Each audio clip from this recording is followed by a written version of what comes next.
Welcome to another episode of Interview the Reader, and I'm here with Edmund Stone. Hey, Edmund. How y'all doing? Thank you for coming to talk to us. Sure. I'm super excited. So, not going to ask anything too terribly hard, but I think the number one question I always like asking you guys is, how did you get here? How did you decide I'm going to be a horror author? Well, Bill. a lot of things went into that, but the horror part of it. Now I have two different parts of that. First, I became a writer. I wasn't terribly sure if I was going to be a horror writer at the time, but I finally did. Well, the thing is, when I became a writer, I didn't really know what direction I wanted to go because I'd written horror in the past, like back when I was in high school and stuff. I was always into horror, and I've been in horror my entire life, horror and science fiction mostly. But I always wanted to write it. So in that context, but then like over the years, I wasn't really even sure what I wanted to write it: fantasy, horror, sci-fi, what it was. I joined this group called The Right Practice. And I was on there. It's like a little writers group. I was on there for 2 or 3 years. I met Justin Boot. First time I'd ever met. Yeah. And he came out and he was like, he was like checking a couple of my things. Like we critique each other. And he was like, he said, is this what you usually write? And I said, no. He said, have you ever tried horror? And I said, long time ago. And he said, try it. And I did. Then I started getting good comments. I started getting all those kinds of things. So I was like, well, there you go. Justin was right. Oh my goodness. If you hadn't ended up, being good at horror and liking it, what do you think would have been what you would have written? What Oh, direction would you? probably science fiction. Either science fiction. I tried fantasy for a little while. It just didn't work for me. Probably science fiction. I'm sure it'd been a sci-fi. I love sci-fi. Mostly cosmic horror, but I love sci-fi. I do love cosmic horror. That is such a good one. Who's Mm-hmm. some of your favorite cosmic horror authors?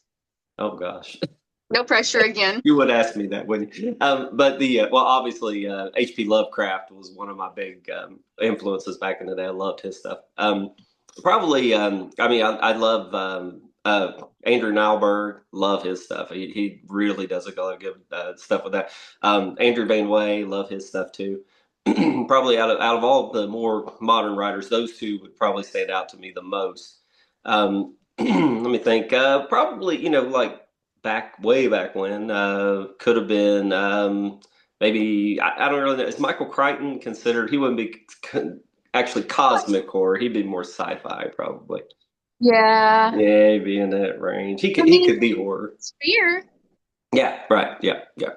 So probably, yeah. I mean, if I was to say those were my ones, but I'm just thinking like way back, like Oh, yeah. influences. That's what I'm kind of thinking.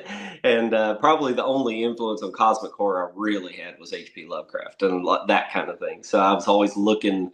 I don't think it's probably back then. I probably wasn't looking for cosmic horror, but it just kind of showed up at my door, and there it was. And also like Alien and the Oh, Thing and all these movies, and I mean, I was just drawn to every single one of them.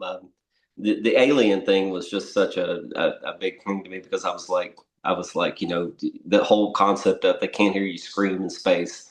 Absolutely loved it. The horror of space is just beyond anything anyway. You get in space, I mean, you're stuck there. It's a vacuum, you know what I mean? So it's kind of a you've got hard. like It's kind of hard to take the horror out of that. you've got this space that's supposed to be isolated, but then is it Mhm. your mind playing tricks on you? Is there something Right, else out there? Like terrifying. right. And then if the oxygen goes away, you can't breathe. So there you go. One malfunction. Oh Yeah. goodness. Yeah. You happen to remember like the first books that you really read that you thought, man, horror is cool? Oh, yes, definitely. My very first horror book that I ever read all the way through end to end was the first Books of Blood by Clive Barker, and I Ooh. fell in love with it. I mean, I love that kind of writing. I had tried, honestly, I don't want to upset him, but Stephen King didn't really hit it for me back then because I tried reading Stephen King's. My mom used to be a big King fan, and so I was trying to read Stephen King, but a few of these short stories hit for me, but the rest of it just really didn't, just wasn't me. And then I read Clive Barker and I just mind blown. My world just started from there. Oh, And that's so good. read a lot of his stuff. I loved his stuff. Probably not as much as I really realized it, but the guy who writes Psycho, Brent Easton Ellis, is that right? Yeah. Loved his stuff. Also, Jack Ketchum. I'd read some stuff way back when, not realizing actually who he was until later. And then I was like, oh, so that's who that was. But man, I love his stuff. It's just so I liked back then, and probably still some today. But I like that real raw horror, like the stuff where it's brutal, and I mean that's Jack what I like. Ketchum, like when he writes, there's sounds with his words. Like it Hmm. gets in your head. Like I've Hmm. never dry heaved before, but Yeah, off season and offspring absolutely ruined me. there you go. Girl Next Door. Oh my gosh. Oh yeah. That gutted me. That was horrible. Or uh, what kind of movies were you into? Any horror movies that you remember when you were Oh yeah. younger? Really Oh got yeah. it? The first Hellraiser, absolutely loved that movie. Such a good. I love the second one too. So, but then after the third, it kind of but I still like them. The probably that one probably stood out to me the most. A few years later, the Cabal, sorry, Nightbreed, the movie, Cabal, the book. But I really loved that one. That one really, the whole Boone and the whole thing, where he was in Decker. Oh my God, I love Decker. So it's still today, one of my favorite horror characters ever. Ooh. He's so Have you brutal and been so watching great. any good horror movies they've been releasing lately? I feel like I'm so behind. There's so many. Yeah, there really are. We just watched last night. We just watched Send Help. Love that. And I mean, Oh, the I'm so excited for that one. It's oh going to my be so God, messed up.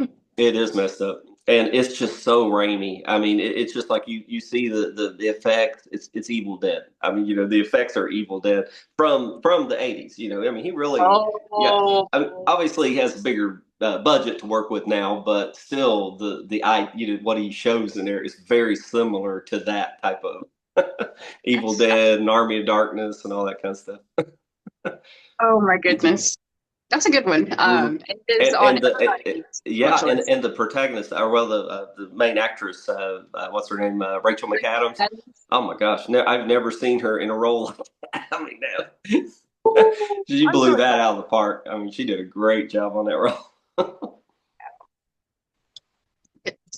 Okay, let's see. So I know you're pretty big in the community, bouncing around, talking to people. What is it that you love about the horror community? Because clearly you must. Oh yeah, absolutely. Just the closeness of it, and just being able to just like somebody messages you or says something. It's like, oh hey, yeah, it's just like they're right next door. I mean, it's great. Um, never I never would have thought the community would be like that. I always thought that whenever I was first starting out, I was like, I don't know who to talk to or what, anything like that. But then once I started getting out there and seeing people, it's just like a weird little family, and it's so much fun. You go to events and you see people and you talk to them, and it's like and it's just like, hey, yeah, let's all get together and hang out, that kind of thing. I just, So that's the thing fun. I like about it. I just love the camaraderie, just love it. It's like, okay, well, you guys are reading the weird horror stuff too, so we can Yeah, all have something in common. absolutely, absolutely. And also, I mean, you find a lot of new books that you wouldn't necessarily come across. People, Yes. arcs and just everything. I mean, yeah, it's just so much fun, and it's like so much all at once. But it's just great. I mean, sometimes my ADHD goes off the rails, and I'm like, I don't even know where to go Do next. But I you love it. have any I events that you're love it. going to this year? Do what? Any events you're going to this year? Yeah. Well, this one, I'm getting ready to go to this one next, StokerCon Oh, 2026. That's in June, I think it is. So beginning of June there. It's in that's a Pittsburgh big this year. one. Yeah. It's fun. I last year was the first one I went to. Ben Young and I went to it together, and he'll be at Oh, this one too. But we got to see everybody. A lot of people. Elizabeth DeVecchi, the one I was saying, she was there. But it's just like StokerCon is. it's a con like some others, but there's not a lot of selling going on really. It's just people, It's like rubbing networking and elbows kind of yeah, thing, it's what it panels. is. Agents everywhere. I mean, you'll be running into agents left and right. They're just like there and they're like, oh yeah, here's my card. I'm like, oh, thanks. Just stuff like that. It's so But, fun. It's like lo- not that all conventions aren't professional, but it's more mhm. like, colleagues Yeah, rubbing elbows, thinking about yeah. ideas. That's very fun. And then the Stoker Awards or something everybody should go to. I mean, those are really cool. Um, like the big names you see out everywhere, they're all just sitting right here talking and hanging out. Like, no big Clay, deal. yeah, Clay McLeod Chapman was there. I love Clay. And I went up, talked to him, wished him luck, and he was like grateful. And he's got like last year he was just nominated for one. Now he's got like 4 or 5 this year. It's just I unreal. told him the other Yeah, day, I was like, every time I turn around, you have another book coming out. I feel I like know. I've just finished one and you have another one, and they're all good. I So, know they're all great. It's just like yeah, he's just like slaying it. I mean, he's got one after. I can't even keep up. I was like telling you that I was getting one of his books at a convention, and I was like, which is the one that's the movie? He said this one. I said that's the one I want. That's it. Because I can't keep up. He's got so many, but it's great. I yeah. mean, I'm so happy for him.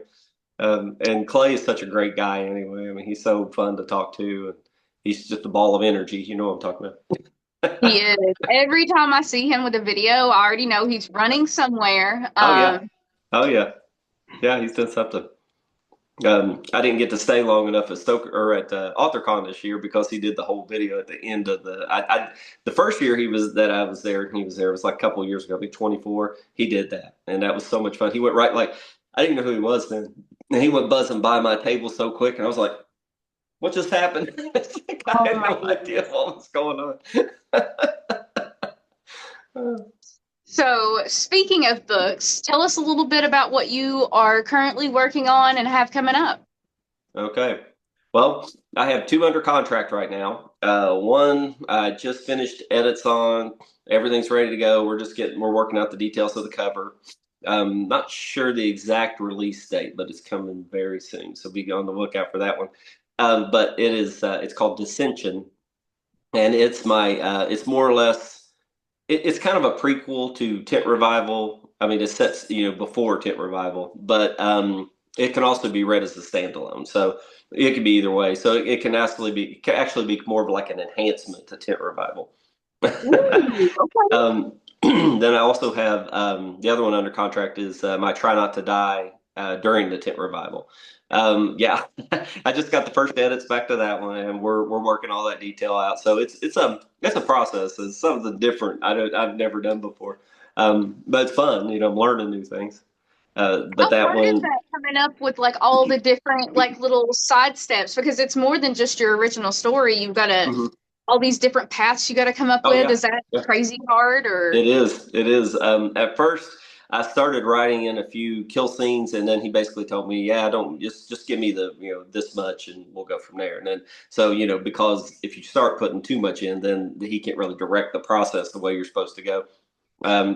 But I did, and I gave him the first part of it, and he was giving me tidbits and stuff. So I got to finish the edits on that, and then we'll go from there.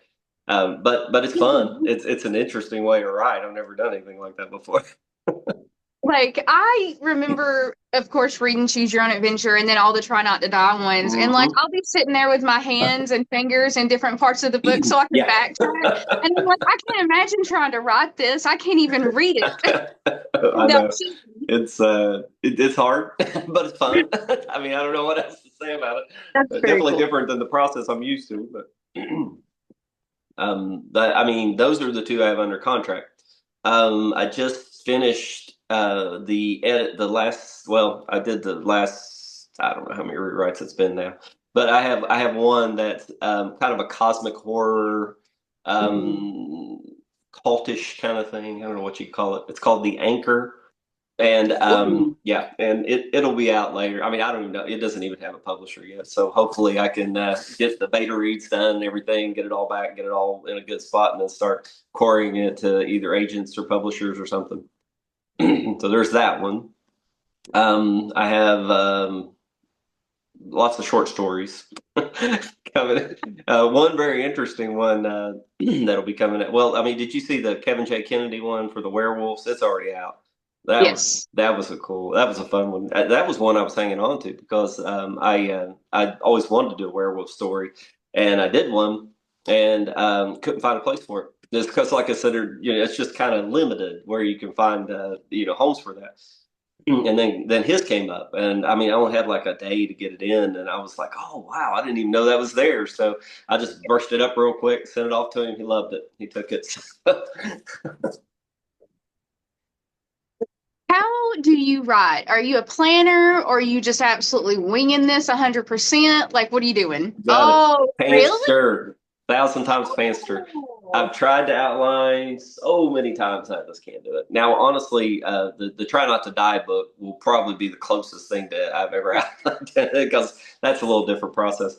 But typically, I write. Well, the one I'm working on now, I'm like 27,000 words in, and what I do is I usually don't. It usually doesn't start melting together until probably about 20,000, and then I start to see, where I kind of want to go with it.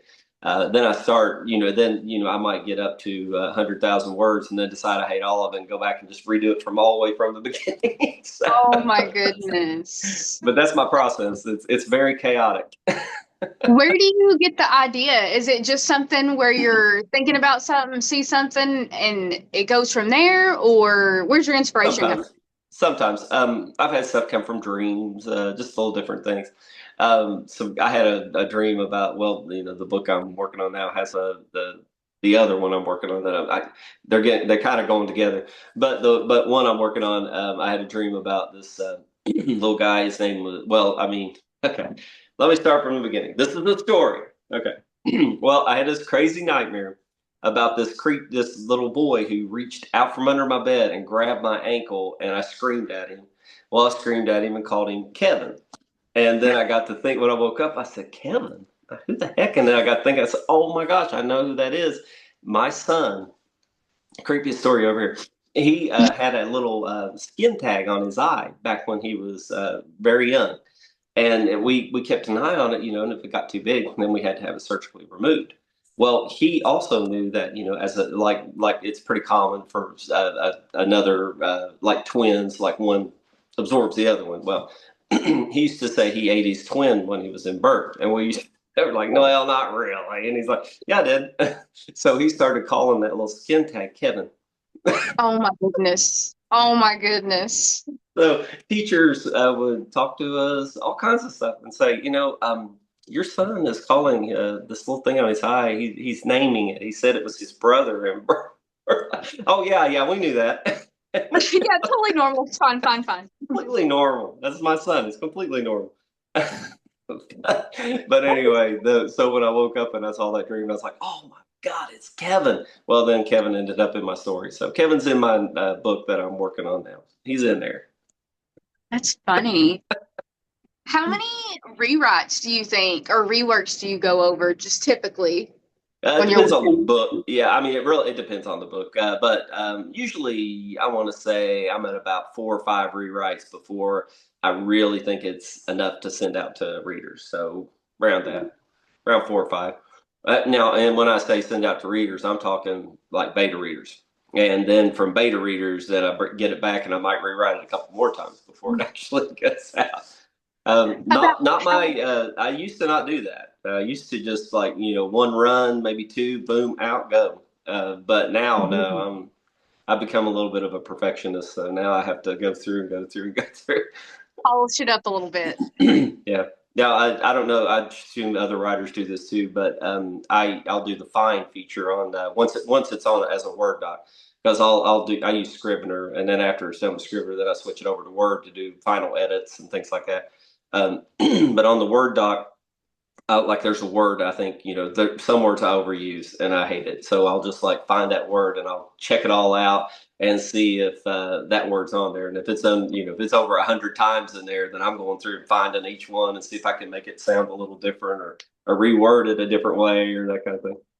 Oh my goodness. That's crazy. About how long is average it takes you before you're finally happy with one of your books, do you think? Well, the one I'm getting, the one I was telling you, the anchor, last year I had it written and then I hated it. And so I shelved it and then I did Dissension. I wrote all of Dissension, which is like about 400 and some pages. And I wrote all of that one, rewrote it, sent it out, then started back on the anchor again. So sometimes a book has to sit a little while before I'm ready. But I write something every day. I mean, every single day I write words. I mean, my minimum is 500. I always do 500, no matter what. And I started that last year because of the Jay Bowers challenge. So I started that, and now I was on his challenge and Ben Young's and a couple different ones. But I do that every day. So at the end of the day, even if it's 11 o'clock at night, I said, well, I got to go find 500 words, and I'll go write 500 words, whether it's on a work in progress, whether it's a short story or whatever. A pretty good routine to have. It gets the stuff out, you have ideas. Yeah, it does. And sometimes you'll write 500 words and it's just slop. You just vomit it out, put it out in the corner, and then you come back next and you're like, oh God, no, I gotta fix that. Terrible, So terrible. It happens. But it depends on how much sleep I've had. How do you come up with the titles for your books? Is the title first, or is it the book, you write it, and then you're like, Sometimes. okay, this title was terrible. Got to figure something else out. Sometimes. It depends. Soul Mirror, boom, title. I had it from the very beginning. No problem at all. And honestly, the title kind of directed the book a little bit on that one. But the anchor, no, I didn't have the title to that. When I first had the title of that, I was calling it The Ending Writes Itself. Well, there's another book it's not a horror book, but there is one called The Ending Writes Itself. I didn't know that. I didn't even search it. I just had that in there. I went to StokerCon last year, and I was going to try to pitch it a little bit. And I did. I pitched it around. Philip Vercossi, I was talking to him, and we were just sitting there talking. And he said, me and Ben both were pitching books, and he was like, "Oh, you're pitching a book there?" He said, "Yeah." He said, "Here, pitch it to me." He said, "Just practice." And we're like, "Okay." So I pitched it to him. He looked at it and he said, "You should call it The Anchor." And I'm like, What do you mean?" He said, "Well, that's the key part of it. Is the anchor is part of the whole. It's like I said, it's like a cosmic horror kind of thing, and the anchor is a thing from the guy's past that holds things down or something like that." I'm not going to get too much into the details, but that part." He said that it should be called The Anchor, and I got thinking. I said, he's right. And I mean, I'm going to take Philip's advice any day of the week because man, the man knows how to write. So I just went in and I started changing that. Well, I pitched it the next day, and the guy liked it. The guy pitched it. I like that. I like that. He said, "Don't you think it needs to be in first person?" So I had to go back. Exactly. So I had to go back, rename it, and do it all in first person from top to bottom. Like, how many chapters? Like 72 chapters? Oh, Something like yeah. that. But I started from the beginning and everything, first person, top to bottom. Oh my goodness. That It was hurts. a job. It was a job. Then I had another idea to change another character, and then I had to go back in and change the name of that character in each reference to one was a boy and one was a girl, and I had to change the girl and the boy part. That would be so crazy. I'm sitting here thinking about it. I'm like, that makes my brain hurt a little bit. Well, like I said, my writing process is extremely chaotic. I will give you that. It's very chaotic. I just lost my train of thought. Okay. I do it all the time. It's all good. Okay, so tell me about some of the groups in the writing world, fan groups, regular groups, just little communities that you like to visit and hang out in. Well, obviously, my group, the Stoners, Edmund Stoners, yeah. Shout out to my people. And I see them at the convention. So have you seen the pictures that I do with the Stoners? I always try and do a Stoner picture. And your t-shirts. Yeah, and all the t-shirts, right? So it's all out there. Very cool. But yeah, that's fun. I love that group, and we have a good time. And you're part of it. Every time I see the pictures from where you guys are at the little conventions, just it's like such a cute little family, I guess, It is. technically. Everybody's so excited to take It the group is. in picture. Yeah, it really is. It's so much fun. And I love it. They come up to me and we are all talking. And it's like so much fun. It's like stoners. I love it. Absolutely love it. Mary Trio came up with that idea, and her daughter did actually, Jasmine. She came up with that idea at the first. I don't know if it was first B&B. I think it was first B&B, and we were there, and she came up with the idea, and I was like, I love it, absolutely love it. So It we is. went from there, and it just took It's off. just adorable and it's so fun. It is. It's a lot of fun. We have a good time with it. Um, I mean, other groups, obviously, we have the Haunted Minds book club. I love being in there. And with all the Graveyard Rumble going on, man, that's a blast. I have I've a seen really good everybody voting, all of time. the, it's just everybody's so excited. That's so cool. I know that's the cool thing about those contests. They get everybody excited. And that's the best part of it. Absolutely. And it makes you find, well, not you, but everybody find books they wouldn't normally have read about. That's what Right? one thing I always like about those is I'm like, oh, I've never heard of some of these. I'm going to have to jot that down real quick. Oh, But yeah. yeah, Yeah. Well, back when I was in the brawl, that happened too. You know, nobody knew who I was. And then next thing you know, they're all like, hey, Edmund Stone, we got to find your books. And it was great. I'm like, yeah, people are looking for my books. So it was a good thing. Good time. Good time. okay, let's see. I'm thinking about how I want to word this question. Why do you love horror? Why do I love horror? Well, it's a broad question, but I think what I like the most about horror is the just the excitement. I mean, because you're going along, everything's fine, and then a wrench gets thrown into everything, and and all of a sudden you're scared, and all of a sudden your heart's thumping. You're something's in the corner, or something's looking at you over there, or something's just in your face. But it's just that excitement and that feeling. If I can put what I try to do is I look at it like if I watch a movie and what that does to get me going, I try to put that in my books because I think if you can put that same level of excitement, that same level of in your face or creepiness in the corner, then you've got the book. You got it. But that's the kind of thing I like. Also, the idea of oh, I'm trying to word this. The idea of trying to um, to try to bring people along, with your character and get that character so involved in like, that you really start rooting for them or you start feeling for them and that kind of thing. So, but Best. horror is a genre that gives you that ability to do that. Somewhat in sci-fi, but sci-fi depends on the book. Like if it's sci-fi horror, then you got that. But if it's just hard sci-fi, then sometimes it's more the tech in there that gets you drawn in. The people who are into the tech or into all those kinds of things. Not always necessarily as much they're rooting for the character. Some, but not always.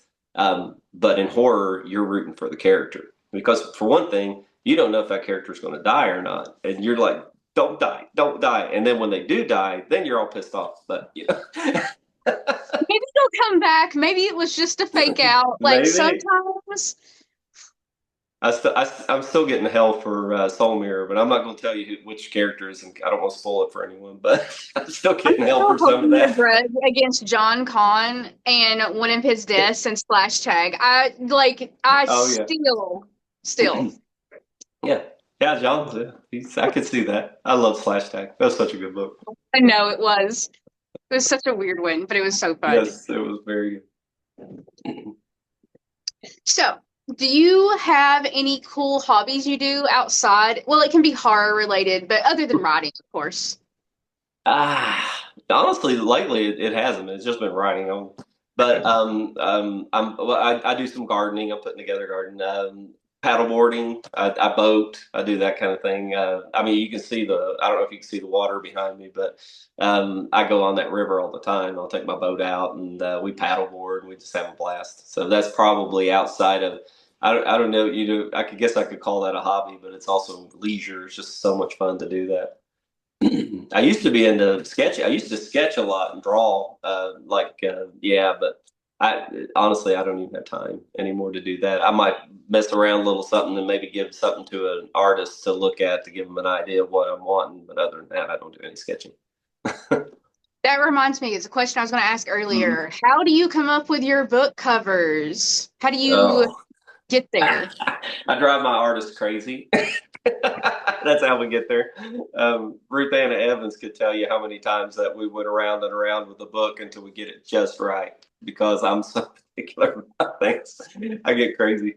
I mean, this is the whole face of your book that people It are going to is. see before they see It the back. is. It So, is. And they're all cool about it. They understand. But I don't know. I have an idea and I'll go over it 100 times. And sometimes it'll be like, I think we got it. And it's, oh, maybe it needs this.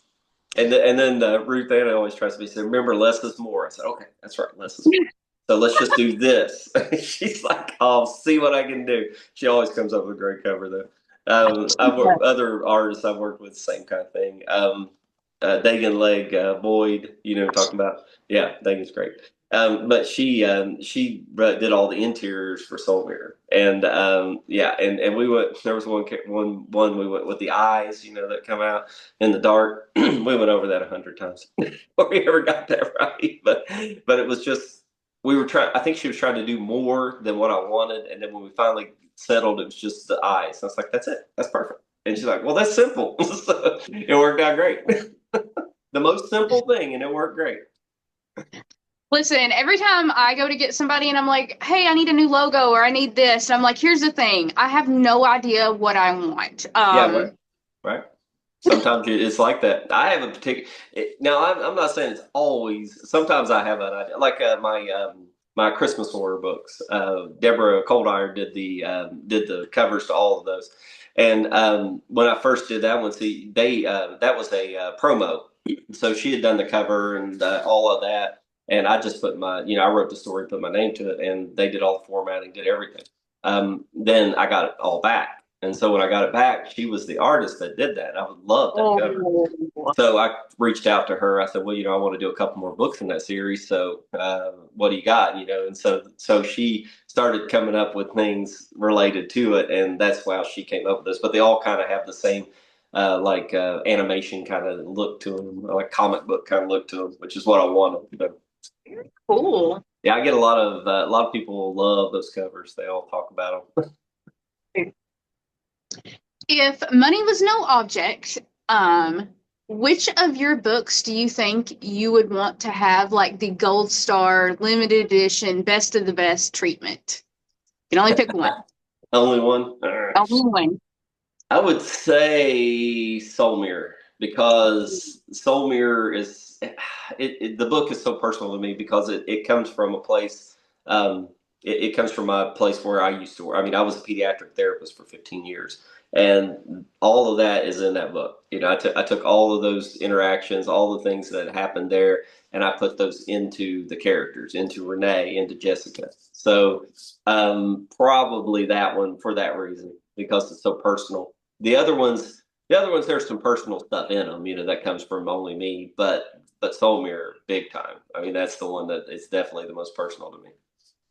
That one was a very good book. I could see that. And again, money's no object. What would be an artist that you would want to work on it? Oh, wow.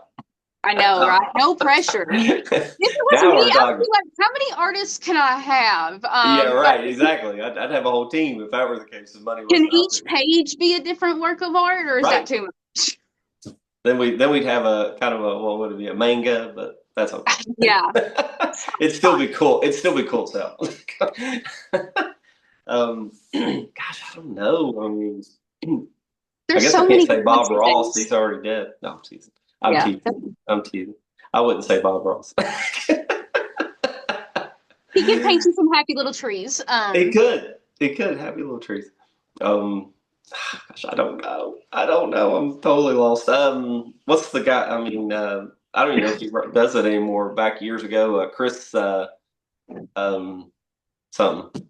He did Medusa. I had this book that is Chris something Helios, or I don't know what his name is. But anyway, he was such a good artist. He did all kinds of movie posters and stuff way back in the day. And I would think, yeah, but I don't know if he even does that anymore. He's talking years ago. It's fine. You still remember of it, so it I must have been remember good. it. If I could go find that book, I would show it to you. But now Francois Valencourt did a couple of my covers, and he did a great job. So I mean, he'd be up there. His art is so Oh, it's beautiful. so good. It I is. can't. Like, I got to meet him last year, and I was Uh-huh. just like, I'm gonna throw up. I mean, I've talked to him on Messenger. I haven't met him yet. I can't wait to meet him. But like he did The One, and he did Lost Hope. And then yeah, he did those, and then Ruth Ann Evans went back in, and I got his permission. He said, "Oh yeah, you can change them whatever you want." And so she went back in and added the red and made it more of a gray cover. But it's basically the same art. It's just the collars changed a little bit, but that was it. Very cool. Very Hmm. cool. Yeah, he does awesome work. He's an excellent artist. Matt Seth Barnes is another one that I would. Oh man, I haven't had a cover by him yet, but I definitely like to because he is so good. Every time they start popping up on my feed, I'm like, somebody buy this and then write a Yeah. story with it so I can have this. It's Yeah, just so yeah. I was looking at one of his. I'm hoping it's still there when I'm going to have the money soon to buy it. But it's a pre-made that I think would be perfect for my next book in the Within series. So hopefully, fingers very. crossed. So let's see. Trying to decide which question I want to ask first. I'm going to ask the fun one first. Okay. If you were stranded on a deserted island and you could only have one book to read for the rest of your life, what would it be? Man, what a book! Probably Books of Blood. The Oh, first volume of Books of Blood because I could read that over and I've read it over and over and over and over multiple times. So that one. that's a good one. That is a good answer, too. Okay. And now the not so fun question, but only because it's more serious one. Okay. If you had to pass down some wisdom to some authors that are just starting out, what do you think you would tell them? Um, well, the first thing I tell them is enjoy the ride because it's a blast. But I think probably what I would tell them more than anything is don't get discouraged. When you first get out there and you start putting your book out, and few people look at it and it's okay, and you're like, oh, no reviews are happening. What's happening? No, there's no buzz or whatever. Don't worry about it. Just keep writing, keep working, keep putting out the next one, get better and better at it every time you do. But always remember that the ceiling, there's no ceiling. The sky's the limit, and just keep going, keep going. Don't stop because once you stop, then I don't know because I've never stopped. So since I've started this, I have not stopped. I started basically writing to publish in 2016, and I haven't stopped. And I just keep on going. Publishing short stories and poems first. That might be something I would tell them to try to maybe start out with that. Just put out a few short stories, kind of get a feel for what you want to write and what people think about your writing. But beyond that, I mean, I would just basically tell them to stick with it. Don't give up. Don't get discouraged. Don't give up, and just stick with it. Big things are coming. Very good advice. Very good advice. Is there anything else you want to talk about that we haven't talked about? Did I say anything about the sequel to Soul Mirror? No. How dare Oh, you? yeah. That's what I'm working on now. It's not done, but yeah, that's the one I was the WIP I said that's at about 7,000. That's it. So it's starting to mesh now. So yeah, but there is a sequel, and I've already discussed it with my publisher, and looks like it could be good. We'll see what happens. Do you know how But many people I'll are going to be definitely be excited? sending it I to mean, him. you do, but Huh? I said, do you know how many people are going to be excited? But of course you do. But Yeah, I mean, people have already said it to me. Like, when's the sequel? I said, it's coming. It's coming. that's so exciting. Yeah, I can't wait to get it out. The thing that surprised me most about it is when I started it, I thought, oh, this is going to be really hard to get this all back together. Nah, it just rolled right out. I mean, it's probably one of the easiest books I think I've ever written. Do you think sequels are more easy to write since you already kind of have like this whole base idea you're running off of, and now you're just like, what's The next? characters are much easier to write because you've got your main characters already, so you're just building off of them. But now when you start adding, nuances and other characters, then it gets a little more difficult. But like with me, like I said, until I get up to a certain point, it's not going to get hard until I hit probably the next, who knows, maybe 50,000. Then it'll start being like, what am I going to do here? What am I going to do there? Kind of thing. But usually, like when I first start something, the first month or two when it's not that. It rolls pretty good, but then it starts, later on because, like I said, I don't outline. So. I'm sitting here thinking, like, it's going to be so much easier. You have all this backstory, but then you have to remember all the things that happen there and make sure you don't make it weird in the next book. Well, exactly. And you have to pull your book up and read through, and you're like a character. I do that all the time. Like I'll forget the character. I have to pull either the file or look in the book to remember that character. The recent on like that one is Renee's mom. I forgot what her name was, so I had to go back and find it. It's Maddie. It worked. I found it. That sounds so crazy, but that is kind of cool.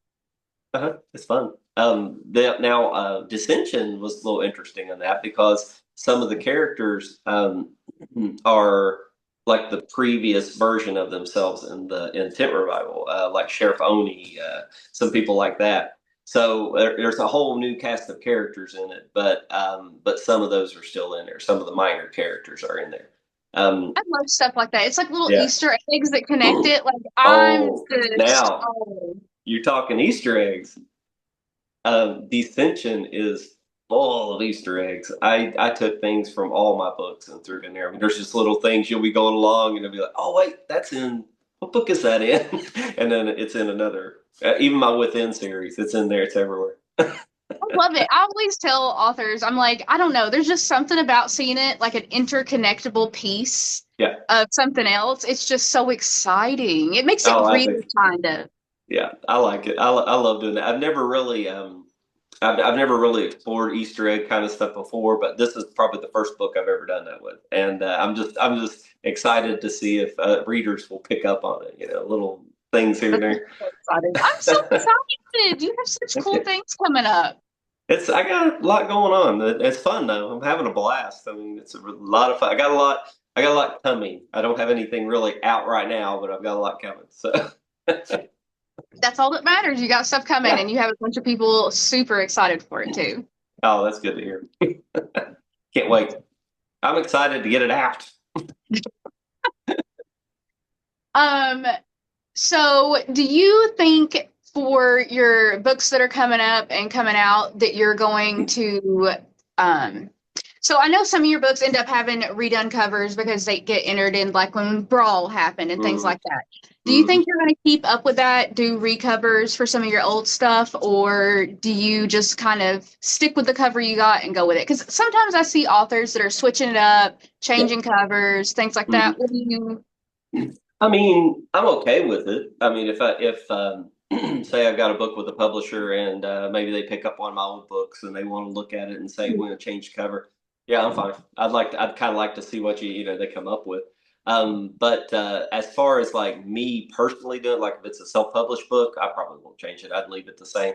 Other than little things like you said, maybe put a little tag on there if it was a Brawl book or whatever. But other than that, I wouldn't change a thing.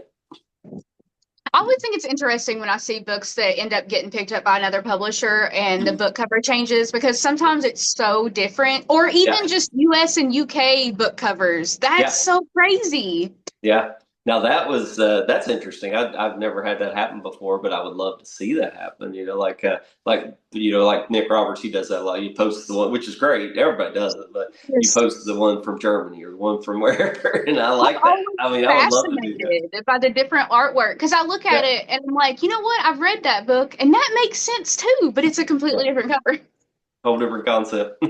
Absolutely. Okay. I don't think I'm going to keep you too much longer. Thank you so much for coming and talking to me. This was super, super fun. Excited for all the stuff you got coming up too. Oh, thank you. I can't wait.